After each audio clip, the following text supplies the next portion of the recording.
Good afternoon, everyone. My name is Leslie Dannin Rosenthal. I am a JCPA board member from the Jewish Federation of Greater Metro West New Jersey. And more importantly, for the purposes of this session, I am the co-chair with the wonderful Lois Frank of JCPA's Task Force on Strengthening Jewish Communal Engagement with Black Communities.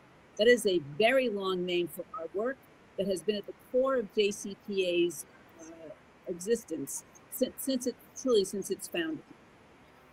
In a civil rights landscape that's been changed by the emergence of new grassroots organizations under the rubric of Black Lives Matter, JCPA and its member organizations wanted to understand how best to engage in the work of racial justice, especially after all of the events of last summer. To that end, our task force was established and has learned with experts, proposed recommendations for the JCPA board for our own work on racial equity and justice, disseminated guidelines for collaboration, and produced an anti-racism toolkit that you can find in the Expo section under the Expo tab on your screen. This afternoon session is meant to explore how the racial justice work is happening out in the communities. We are thrilled to have Eric Ward with us from the Western State Center, as he has been a guiding light for us in this work. And I'm grateful to the 3 JCRC professionals who are members of our task force from 3 very different communities who are here to talk with us and share their approaches to this work. And it's really my pleasure to have Megan Black, also from the Western State Center, as our moderator. Thanks, Leslie. Eric, we're still trying to sort out the audio situation. Oh Lordy. Okay, Leslie, I wonder if you. So let me just take this for a second while we're still straightening out. One of the things that Eric Ward has taught us all is that racism and anti-Semitism are 2 sides of the same coin and must be fought at the same time and together. And also has taught us that we must be unafraid as we take this work on.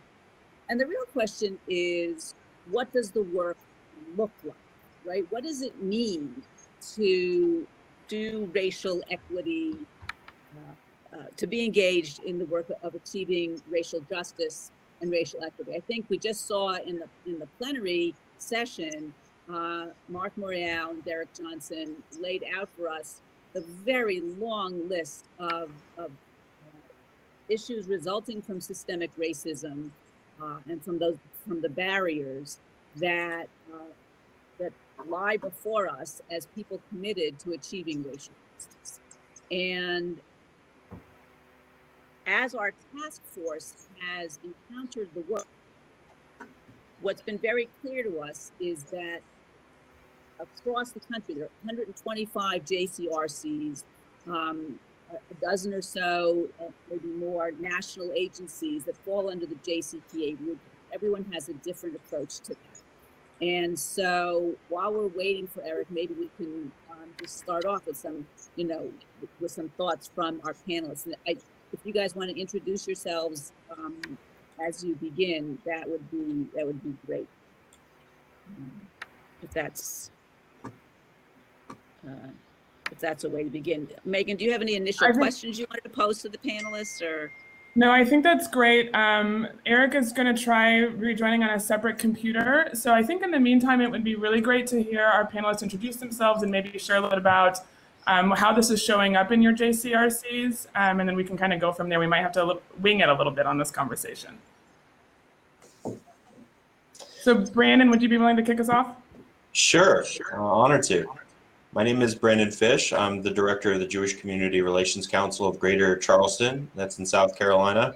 We're one of the in-house JCRCs. I'm really excited to participate in today's panel. I'm an advocate in the field for engaging with Black Lives Matter organizers, engaging outside of the network of legacy organizations. I think it's incredibly important, and I've had a lot of success in my community doing that. So I'm looking forward to speaking with this with all of you about it.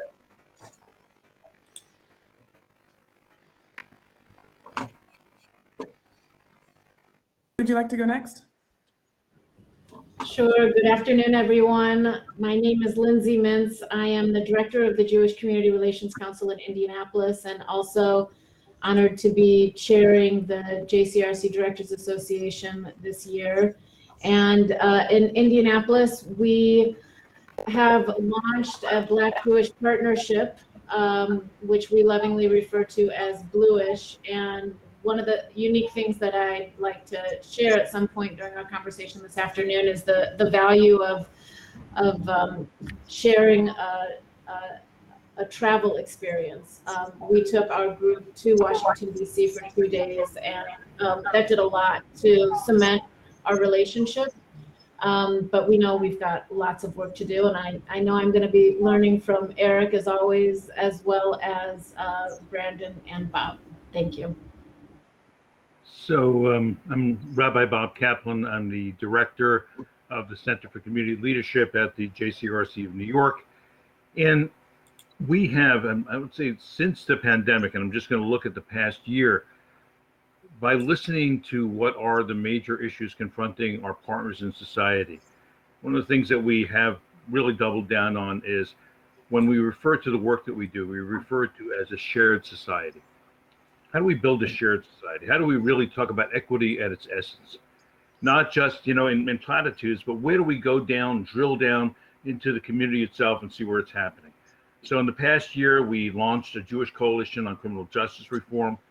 We launched another coalition called Interfaith United that is looking at building relationships between all the interfaith groups around the city, focusing now primarily on food justice issues.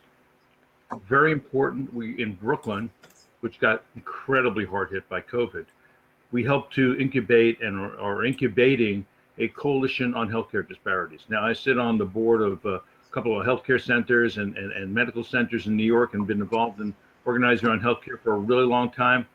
Healthcare disparities is nothing new, but COVID shined a light on a very tragic tale within our society that we cannot allow to be swept back under the carpet again. And just last week, we helped to launch a new coalition on an interfaith coalition on house of worship security.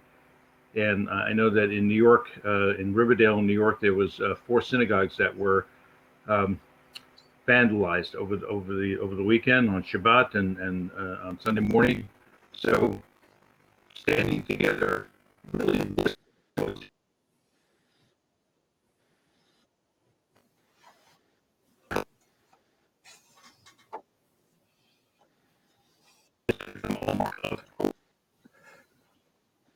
more so than ever.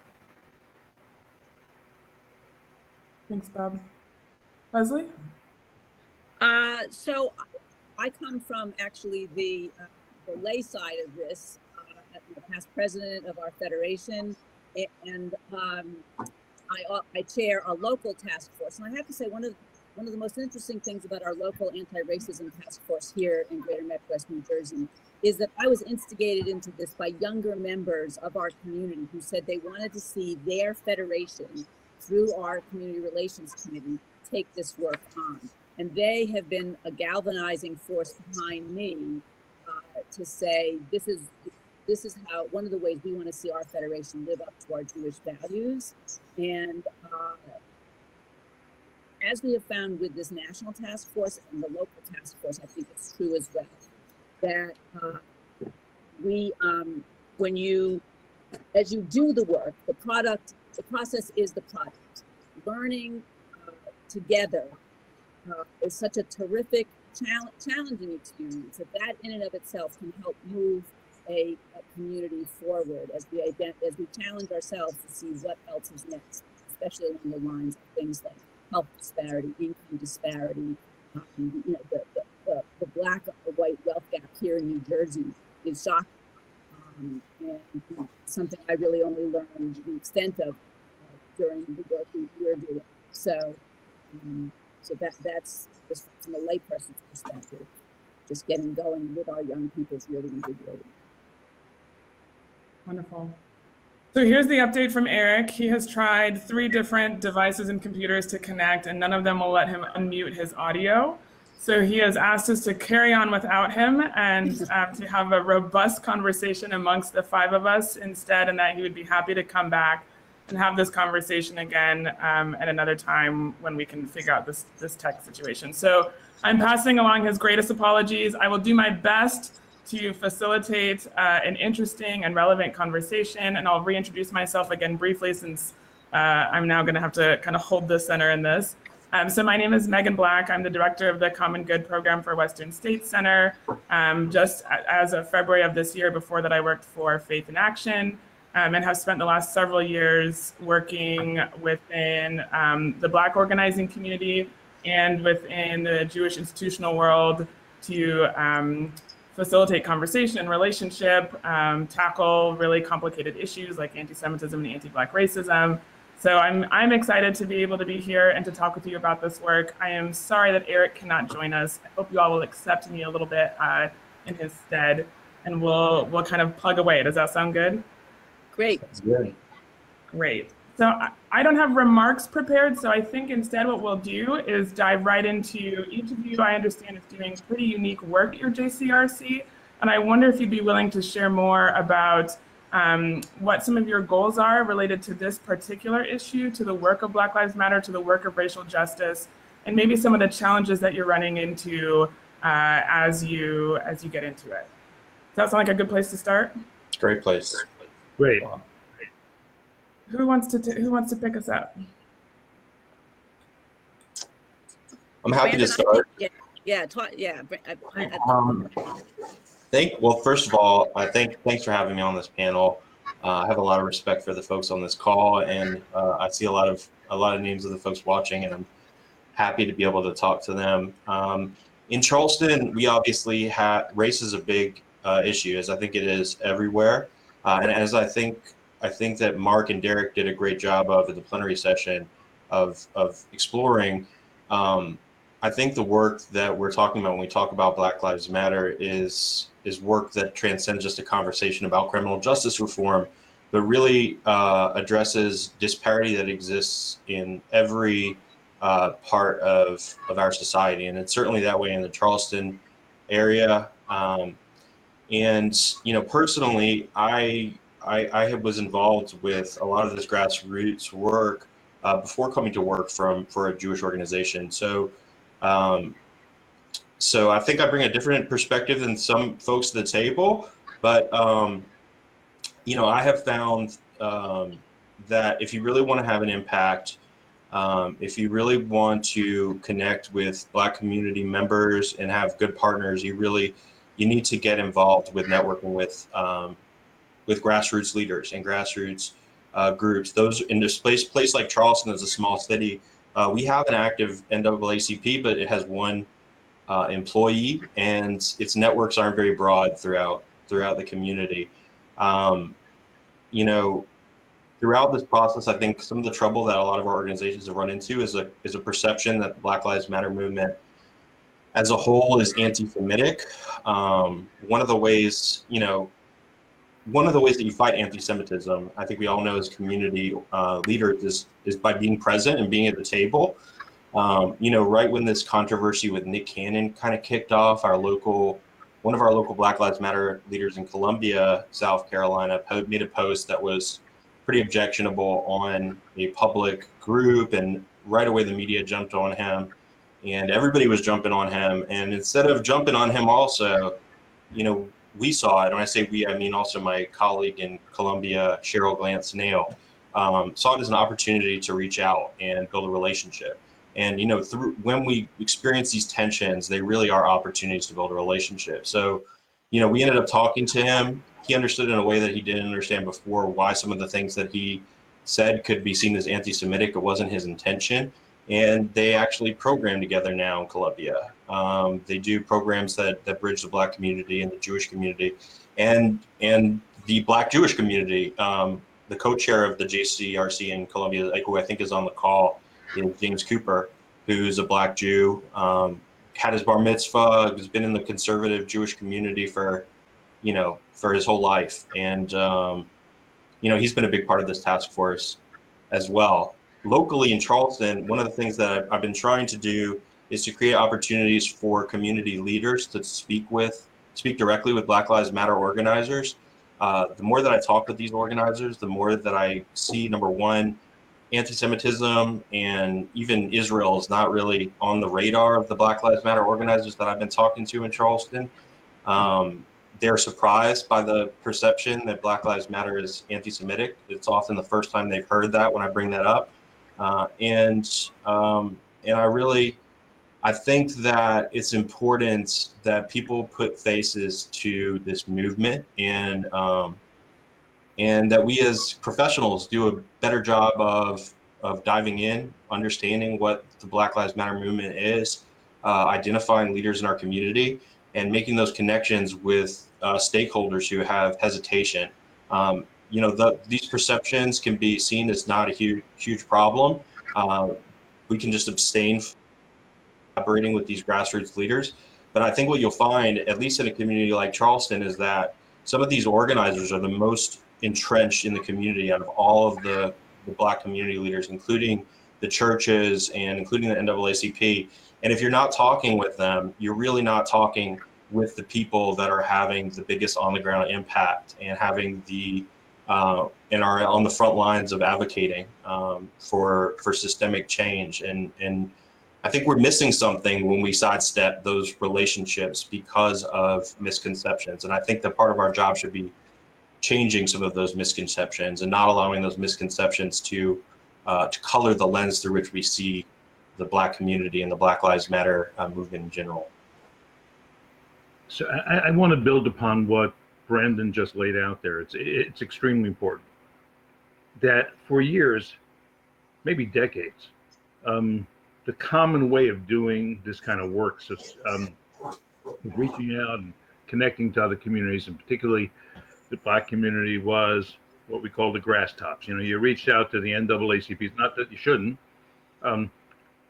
Very rarely did we go deeper, and we really needed to do that and need to do that. For instance, in the work that we're doing in New York right now, one of the organizations we consistently are in touch with is something called the 67 Precinct Clergy Council. It is located in a community called East Flatbush. The community is primarily Caribbean American, African American, and one of the main issues they're dealing with in that community is gun violence. We work closely with the leadership in that community. We have to be able to really hear, and respect and lend dignity to the narratives coming out of the community, so that we can then integrate it into not only ourselves as professionals and individuals, and that's something that we all have to be able to do. We have to be ready individually as professionals to engage in this work, and then learn how to navigate the diversity in our own communities, within the Jewish community, because we're a pretty diverse community as well, politically, racially, otherwise. And knowing how to translate into our community, get our community ready as well to be able to effectively engage in this work, is the other part of that process. You can't do one without the other. So I just want to double down on the notion that we have to become individually ready to take these steps, consistently challenging ourselves, what our notions are of racism, how endemic it is built into society, what systemic racism is all about, and how we participate in it and how we understand it, and then work with our communities to get there as well, so that we can really begin to look at this notion of shared society as equitable, not just as something we want to do, but as something that is absolutely necessary and we are doing. Thanks, Bob. Leslie, do you want to jump in? Well, so having heard much of the conversation about what's happening in the different communities, I'd like to talk to both Brandon and Bob, and I'm hoping Lindsay comes back. But I want to elicit from you both examples of resistance in your community to moving forward, or not resistance personally, but here's the question I want to pose. Do you have to have a policy about something before you engage in action? how does, and because very often, you know, you find that, oh, we have to have a policy on something. I see Lindsay nodding also. So talk to me, if you will, the three of you, about, you know, do we need a policy or can we go into action? And how do we bring it back to our professional and lay leadership, especially when you are inside a federation, but even if you're outside of it? And Leslie, do you mind if I add one Sure. other layer to that? Is Bob, you mentioned that we need to be ready, and I would hope that you could also include in your response, what does it look like to be ready to tackle this? And maybe it's the policy, maybe it's the process of getting to a policy, maybe it has nothing to do with that, but I want to know what it looks like to be ready.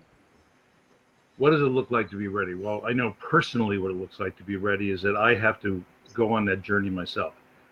I have to know what undoing racism means for Bob Kaplan, because I can't possibly translate it out to my community or influence my community, because I'm, you know, in that position in the Jewish community of New York. I can't begin to influence, I can't begin to guide, I can't begin to be a catalyst for, unless I am personally doing it.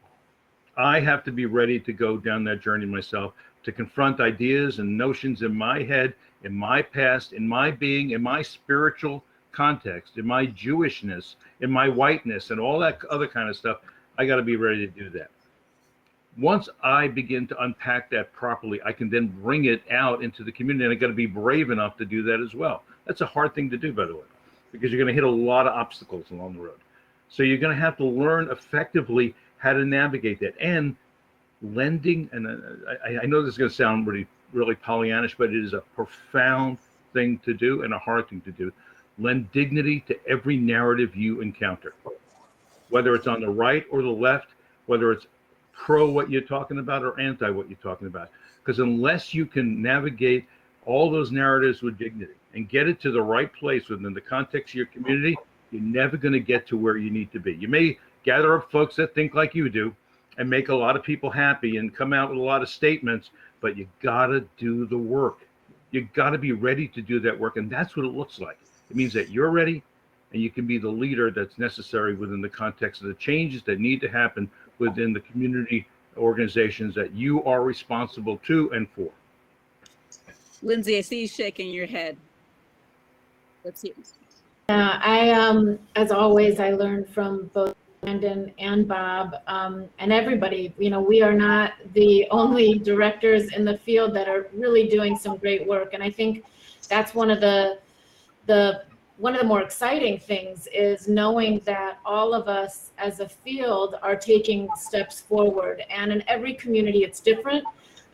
In some communities it might start very quietly with grass tops, connecting leaders of Jewish organizations to Black-led organizations. In other communities, it starts at the grassroots.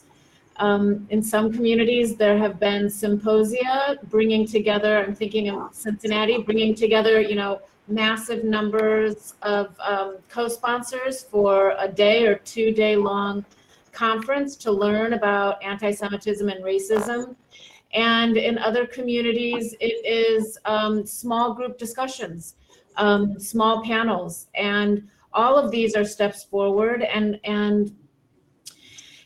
I agree with Bob. I think the more that we as individuals, not just as professionals, can show that we're on this journey as well, it allows members of our community to join us wherever they are, and being able to articulate that, I think, is really important. But, you know, interestingly, if you look back over the past 4 or 5 years, you know, I have been on other panels. I've seen the forward movement, and I continue to come back, and that's one reason why I think that the framing of this conversation is so important.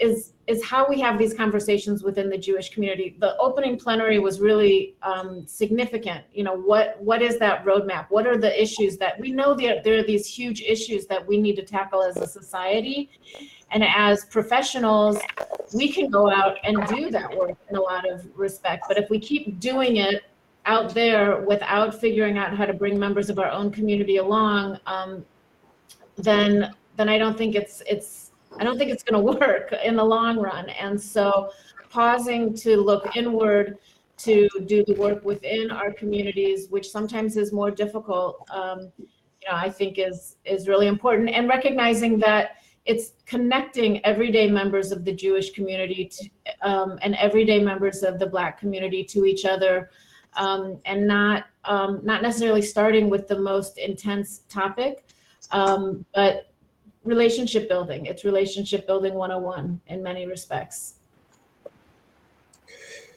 In response to your original question about policy, I think, we have a very new JCRC, and we've assembled people of different political positions, but that all have committed to wanting to have a conversation and being open to dialogue. Even my most conservative Republican JCRC member wants to have these conversations with Black Lives Matter leaders. He's suspicious of them, but he is open to talking to them. He's open to being wrong. And so I think, number one, it's important that you bring people along for the ride that have the intention of getting a real understanding of things.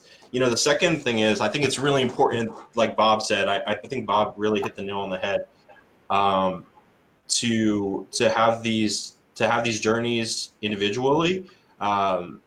Also, to be competent about the issues we're talking about. As leaders of JCRCs who talk about Black Lives Matter, first of all, we need to understand what Black Lives Matter is, how it works as a movement, that it's a decentralized movement, that it's a largely horizontal movement, and we really have to wrap our heads around that. And I think we also have to wrap our heads around the idea that Black Lives Matter is the rallying cry of a new civil rights movement, but it doesn't mean that everybody that marches under that banner is part of an organization like the Charleston Jewish Federation or the JCPA. The NAACP will rally behind Black Lives Matter as a movement. All these legacy organizations will also rally behind Black Lives Matter as a movement. So if you're cutting out anything that says the words Black Lives Matter, you're really missing the whole conversation. And I think that Bob also hit on an important point there, because I know that there are JCRC directors that speak on this issue that needs to do more work on understanding what it is, because the more misconceptions we put out there as professionals that the community looks to, the more we contribute to that resistance in our community of having these important conversations. But I think that just, in terms of policy, I run into people that are definitely resistant to engage with an organization that they see as Black Lives Matter. And I think somebody mentioned earlier that you have to start with issues maybe that are not the most controversial issues when you're doing work with other groups locally. One of the things that we get from our Black Lives Matter partners, they're not called even Black Lives Matter, they're called other things. They're called United Front and United Voices United. There are all these groups that are Black Lives Matter groups, and that they wave that flag, right? But they're just grassroots organizers, and really any grassroots organizer doing civil rights work is gonna rally that flag. But those people, they reach out to us and give us intel about white supremacist groups. Certainly, white supremacist groups are a common concern for all targeted minorities targeted by hate. We've been working on a hate crime law in South Carolina. That is something that all of the Black Lives Matter groups are also rallying behind, right alongside, every other group in South Carolina that isn't kind of like far right evangelist. And, I think that framing this conversation in the way as combating anti-Semitism in a way is important. I don't think people always see the community bridge building work in that context, but what I like to tell our board members and people that are worried about some of the conversations that we're having with other groups are that fighting anti-Semitism, it's fighting anti-Semitism by being present and being at the table and giving people the respect to engage with them, so that they're not hearing misconceptions about the Jewish community. They're talking to representatives of the Jewish community. And I try to be really honest with them, especially with the Black Lives Matter organizers about what it is that we can offer them and what it is we can't. And sometimes there are things that my board doesn't want. We're just not ready to do that. Like, I was asked to be at a press conference the other day that I couldn't be at, and I was just really honest with my partners over there that, what I can do is call the police chief, who I have a great relationship with, and talk to him about your organizers being arrested. I might not be able to show up for this press conference, but I will use the relationships that I have. This is what I can do. So, I think being really honest up front about what you can and can't do with these organizers, in terms of what your board is ready to do and what your community is ready to do, is important. Yeah, no, I think that that's something that we've talked about a lot at the task force, is needing to be at the various tables, because if we're not there, then we can't present our point of view. But how to be at that table and being in concert with where your community is also a challenge. And Brandon, I think you're really right. I think I think building trust and being honest and transparent with our partners is really a way forward. I want to go back to the concept of being ready personally, and what that looks like. And that's something actually that my task force here in Greater Metro West is doing currently. We're currently in the midst of an 18-day challenge, with all thanks and respect to the Jewish Federation of Cleveland's CRC that did a 21-day challenge. We made it a Jewish number, but the idea is every day to study and read and learn personally about racism, about racial injustice, about systemic racism. And then we have a discussion group every Sunday, and it's just a lot of personal growth and taking on the work for yourself. And that's something that's come out of our national task force also, is work for the JCPA board to do and guidance to the field. And has it made an impact on this kind of challenge of aligning this internal value with this diverse and kind of multifaceted JCRC community? Like what does it look like to get people moving in alignment on this issue?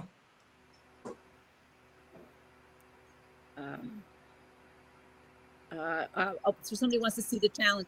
So I got kicked off for a while. I hate to say it. Oh, Leslie is. Welcome back, Bob. You've got a little bit of background, Bob, sometimes. So when you're not speaking, it might help if you put yourself on mute. So I think the question not your video, we want to see your face. The question is, what's this process of moving your community into alignment on this issue, bringing people, Brandon, you talked about even your most conservative member is open to having this conversation. And I'm curious about, what does that look like? How do you navigate the different voices inside this? And, Leslie, you talked about building trust. I imagine that you're building trust internally, and you're also trying to build trust with your partners. And so what's the relationship between these two endeavors? Well, I think that one thing we've learned in my local task force is that we have to do the internal work first, or we will not be able to be good partners and authentic.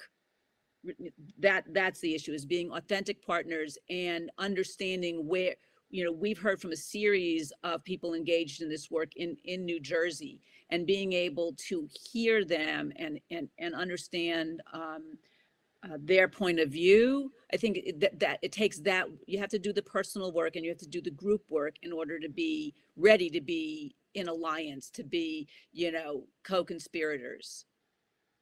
Yeah. I'd also share in maybe some of the smaller communities, this would be across the board, whether it's small or large. And it's something that we're always working on. We have not perfected by any means, but this idea of mapping out relationships. There are members of all of our communities who gravitate toward these issues. Do we know all of them?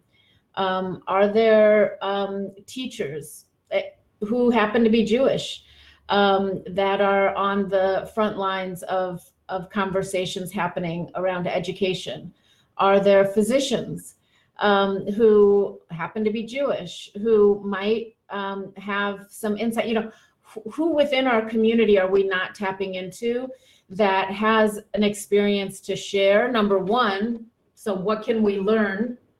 But number two, can we sort of enlist them to participate with us? I'm watching the chat go on, and you know, we can have a stellar field of JCRC professionals, which we do, but we cannot do all of the work.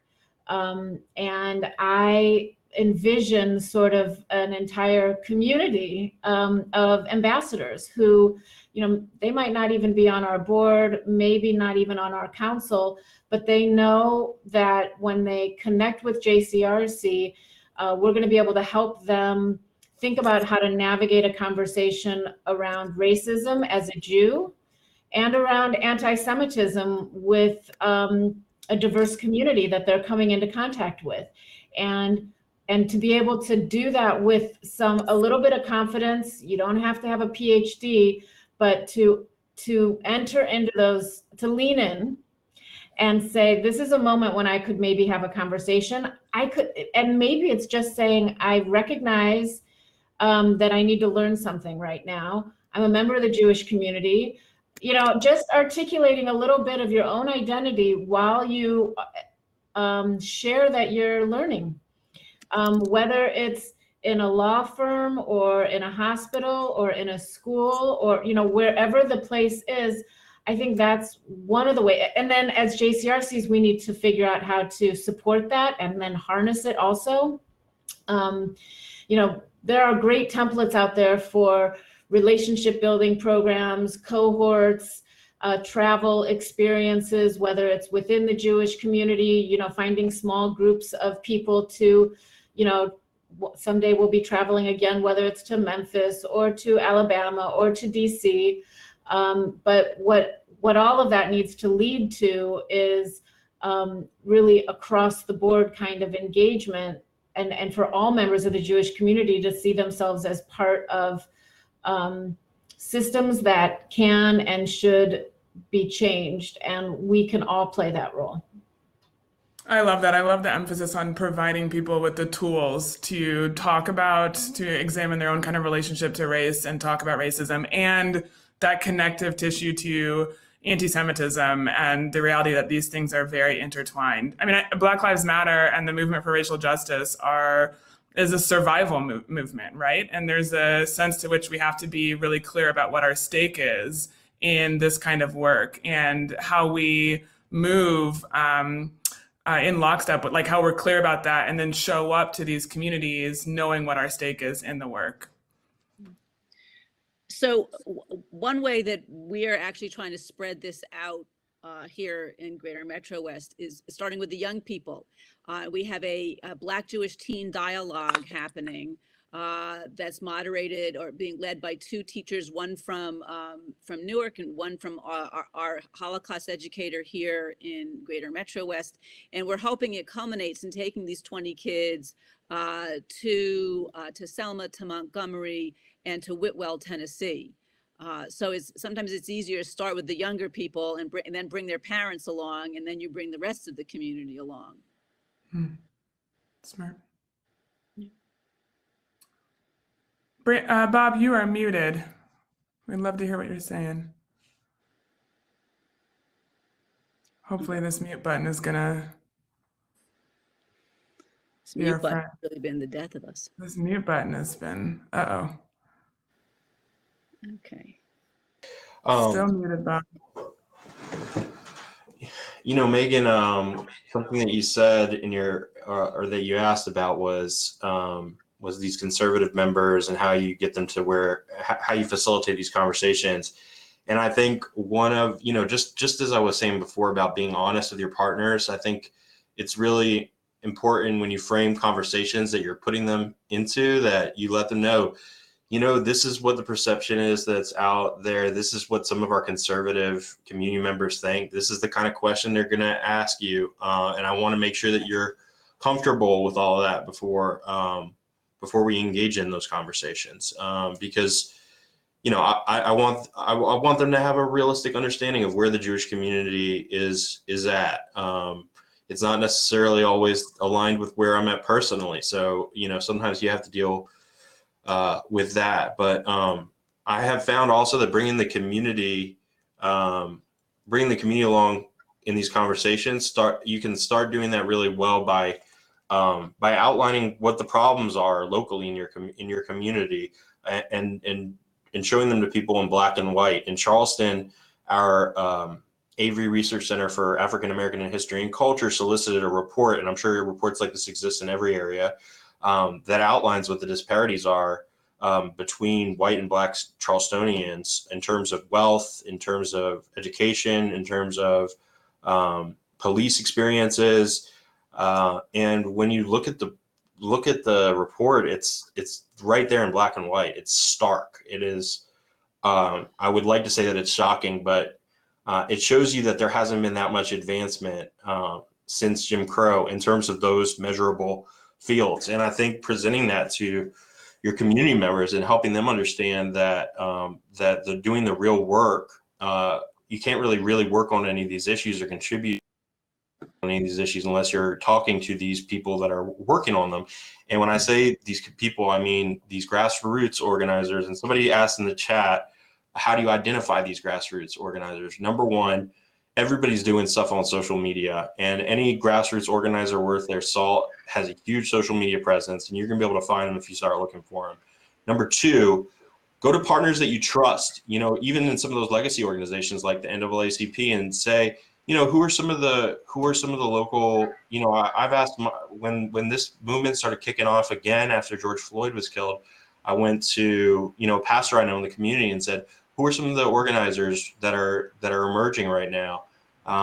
You can get introduced to some of these leaders that way. And I think the other way is when you show up at like city council meetings, you're going to hear from leaders in the Black community and identify them, and from any community when you go to a city council meeting, because those people speak at every single meeting. That is their platform. That is where they can have power. And I think that when you introduce yourself to them, you find willing partners, because in some ways, grassroots leaders are overjoyed to work with legacy organizations, to have legacy organizations from any community acknowledging that they're leaders within their community and saying that they're willing to be there and support. And there's a lot of mysticism around the Jewish community that gets cleared up very quickly when you start having these conversations. I think that's a good way. Those are all good ways to find the leaders that you want to talk to. I think I'm back, and can you hear me now? Yes, you are. Yep, jump in.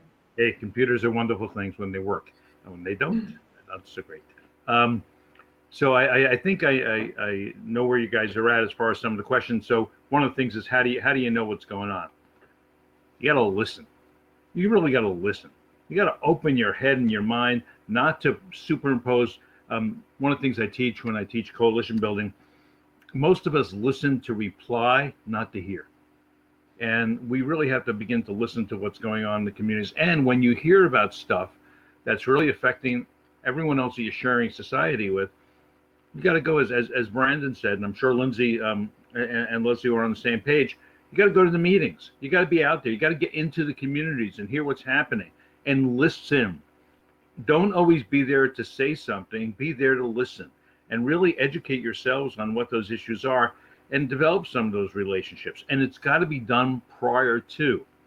One of the things that we've done for the past almost 20 years now in New York is that we developed leadership fellowships that began to convene diverse leaders from around the city on their way up the ladder, so to speak, as they were staffers, as they were getting involved in their organizing. And these fellowships train folks, they give them professional skills, but we also develop relationships and networks that last for a quarter of a century sometimes. I can say that now because I've been at it for that long. So, for instance, one of the, I mentioned before, the 67 Precinct Clergy Council is headed by a pastor, Gil Monrose. I met Gil when he was in his late 20s.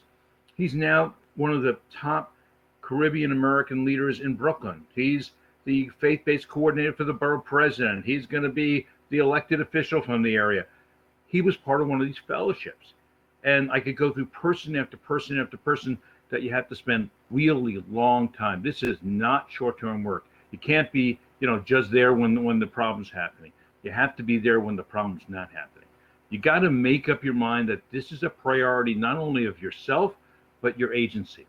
And to go back into an issue I know you were discussing before, you have to be consistent and persistent of convincing your agency and your lay leadership and your professional leadership that this is a priority, even during non-crisis eras. And I think that that's a failing of all of us. We only get involved in these issues when there's a crisis going on.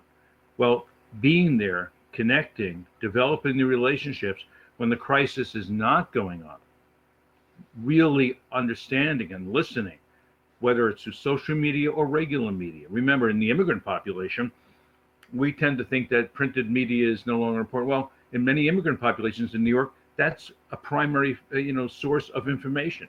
Be there, listen to it, see what's going on, and then find out some way, whether it's all the recommendations that Brandon gave and others gave about connecting. Oh. Bob, you're cutting out just a little bit. I think we have about 10 minutes left. And what I appreciate about this conversation is that you've clearly done some deep thinking about this. I also know that when the kind of rubber hits the road, this gets a little more, it's not as easy, right? And so I'm wondering if in our last 10 minutes, we could share either stories of like, hey, when we were, here's an example of a really specific way we were trying to tackle this, or a roadblock we ran into, or an issue that we can't quite figure out. Someone in the chat mentioned, how do we deal with law enforcement given these tensions? I'm wondering if we could get a little bit specific about, here's what we're dealing with right now. This is where the rubber's hitting the road. And maybe we don't have it figured out, but we're trying out all these things to get through it.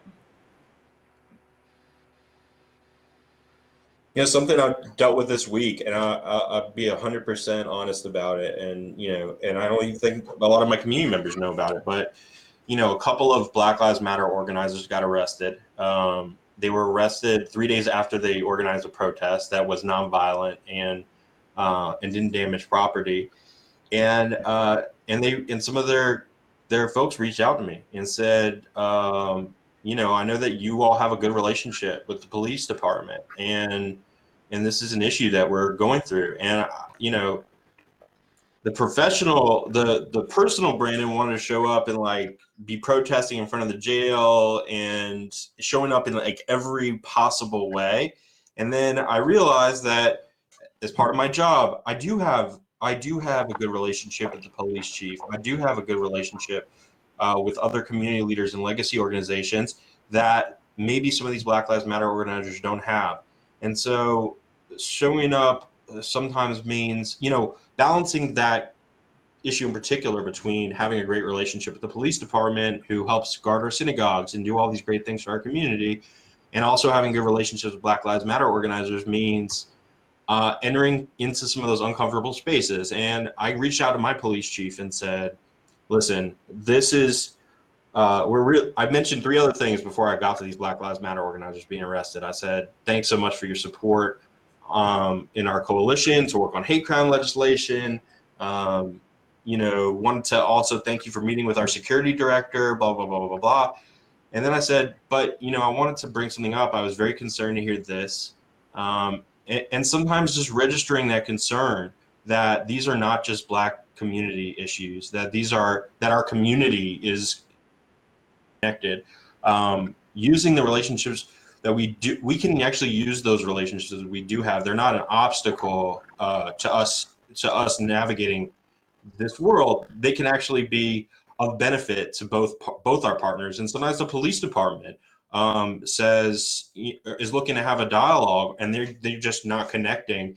And I've had conversations with Black Lives Matter leaders that hey, are you interested in talking to the chief? This is where he's at on this issue. And facilitating those conversations. So, having both those relationships with the police department and with Black Lives Matter organizers sometimes we can be a help to both when we navigate it well. Lindsay, Leslie, or Bob? I'm watching the clock, and I'm watching the clock, and I don't have a great example to share with you.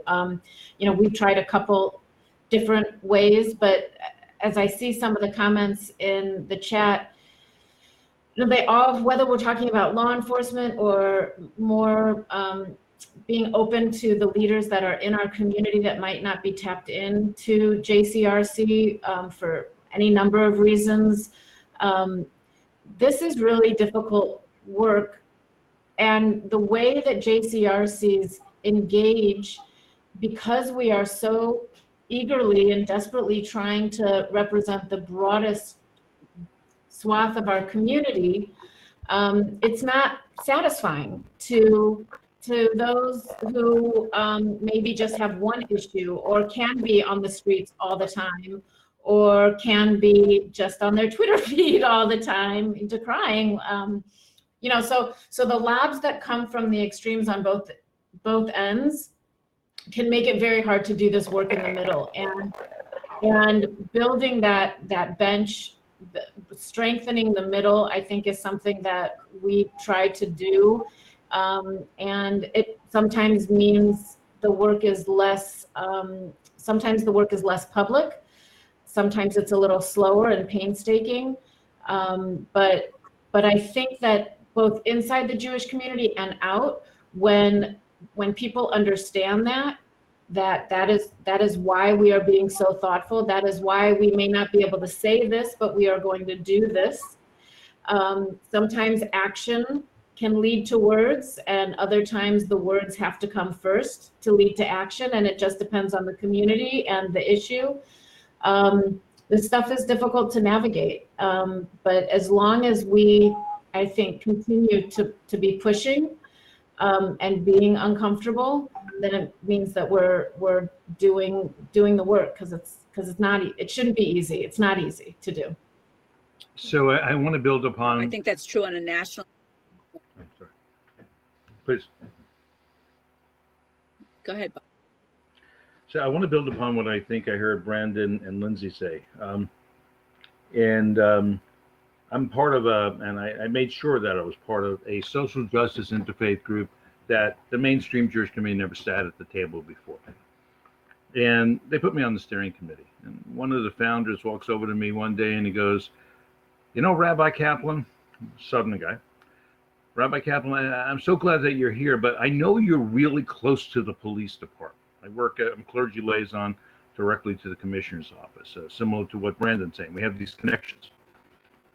And he says, how are you going to handle next time there's a bad shooting in our community? And I said to him, I'll tell you how you can handle it. Well, we're going to do this. We're going to demonstrate. We're going to be on the streets. We're going to see what's wrong. I said, okay, let me tell you.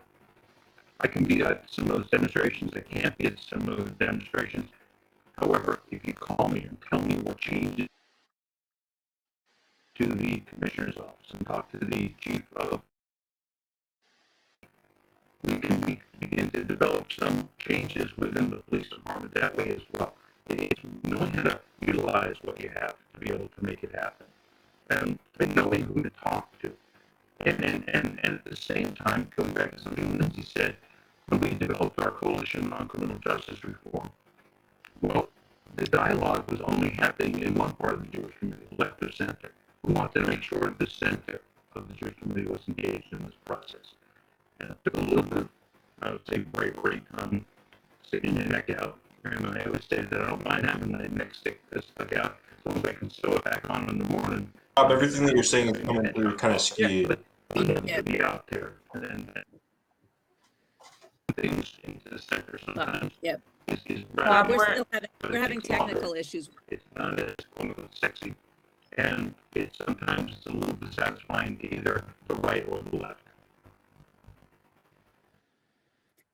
We lost a little bit of you back towards the end there, Bob. I wonder, we only have about 2 minutes left. I wonder if we could share just what comes next for you regarding this for your JCRCs. Leslie, did you want to jump in before I?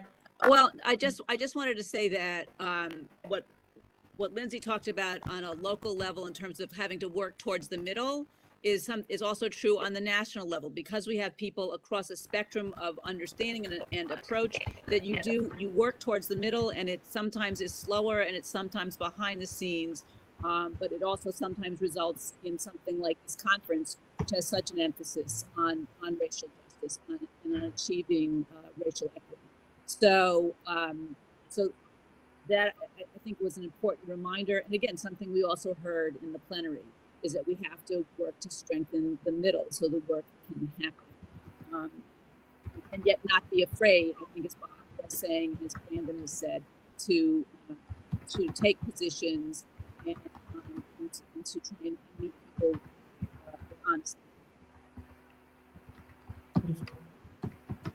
Wonder if we have a last word to take us out.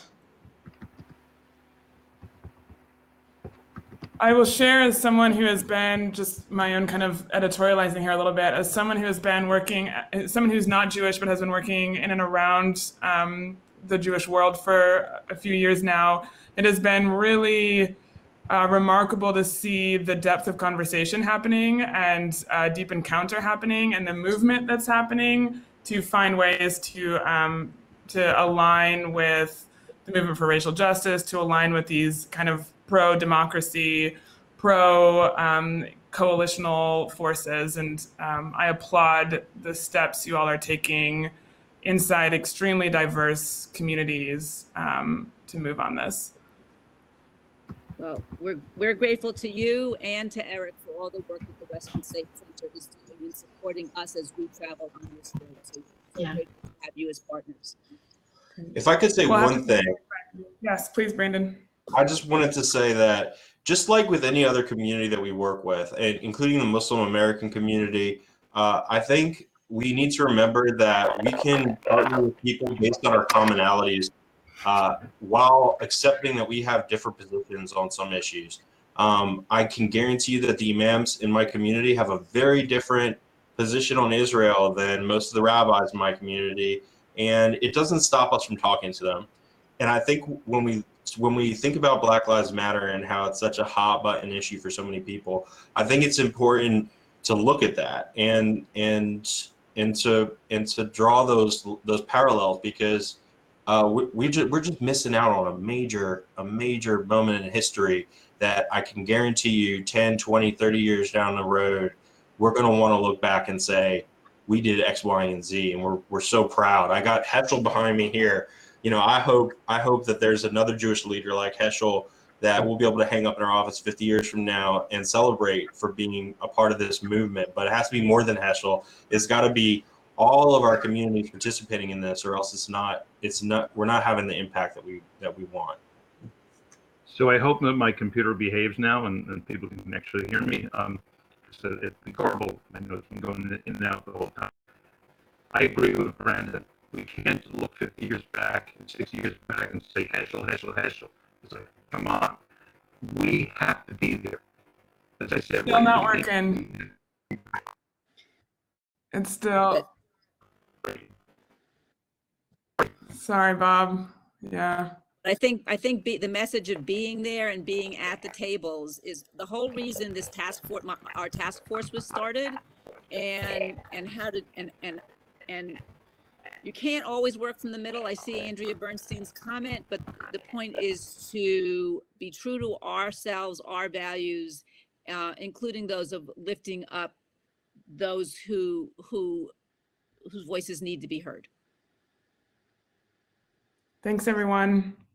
Thank you, Megan. Thank you, guys.